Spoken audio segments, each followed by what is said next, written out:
Floor is open. Any questions? Are there any?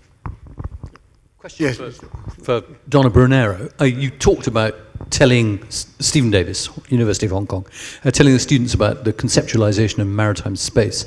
Do you talk about something as radically different, for example, as the classical Chinese conception of maritime space, which has no geographical pinning? Most of our conceptions of maritime space are geographically located. It's 3 miles offshore, it's 12 miles offshore, it's 200 miles to the EEZ. But the traditional Chinese conception of maritime space had no geographical limit. It was entirely where power could be projected.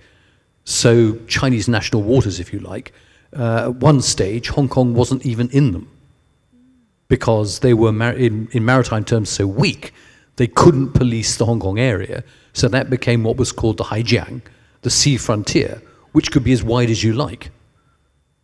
And the Neiyang, the inner waters, could be as narrow as you like. It was entirely mediated by power projection.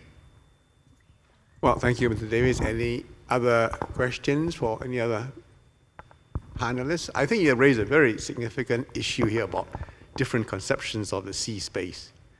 But any others? Yes, at the back there.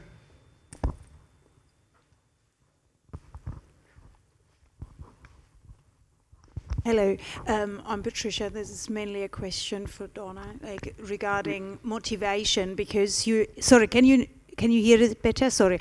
It's a bit of a question about motivation because you focus a lot on the piracy being very popular, and my question is if you think that motivation of which means this personal interest, which seems to be completely disassociated from the reality very often because it's based on films or comics or whatever.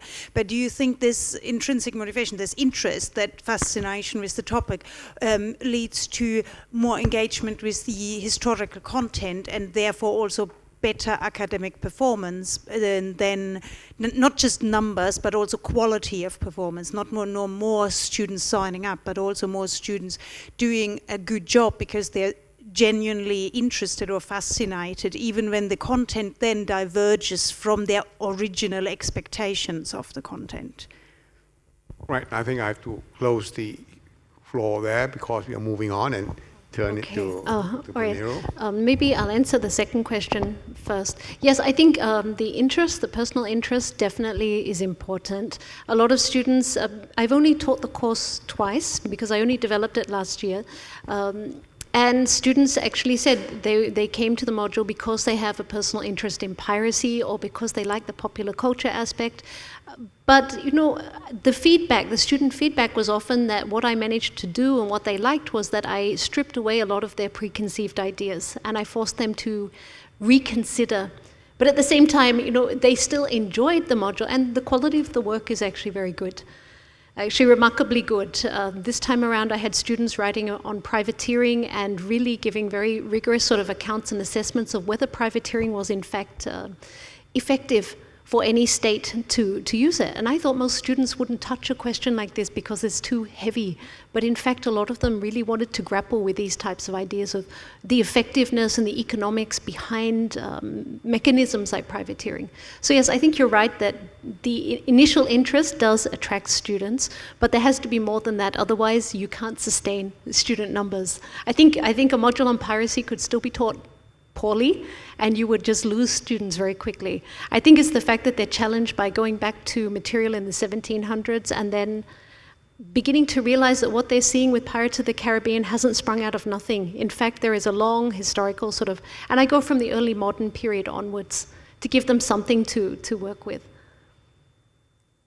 Okay. Do you have any response to Mr. Davis's question, or yes. Very big and heavy question? It is a very heavy question. We do actually look at the Asian maritime world. We look at China, and we do look at Chinese conceptions of the sea and notions of piracy even. But I do admit that what I had was I had a fantastic teaching assistant who is doing his PhD in Ming maritime history. So basically asked him to help guest lecture for me to talk about Ming conceptions of the maritime world, because I felt that he was probably the best equipped person in my entire department to do that. And he had asked expressly to be able to be my teaching assistant, because we felt that there was a complementarity in our interests. So we do introduce these ideas to the students, but I think not with the depth that you're looking for. Particularly because it's a general education module, we just try and show them that there are different conceptions of the sea. And another way we do that is to look at the whole idea of the criminalization of piracy, and the fact that it's the British and Dutch colonial officials that begin to talk about legality in the sea and the illegal actions. So what constitutes piracy in a Southeast Asian context? So that's another example. Well, I think time has moved on, and we are way over time here, and I will have to ask you to join me to thank our three speakers here.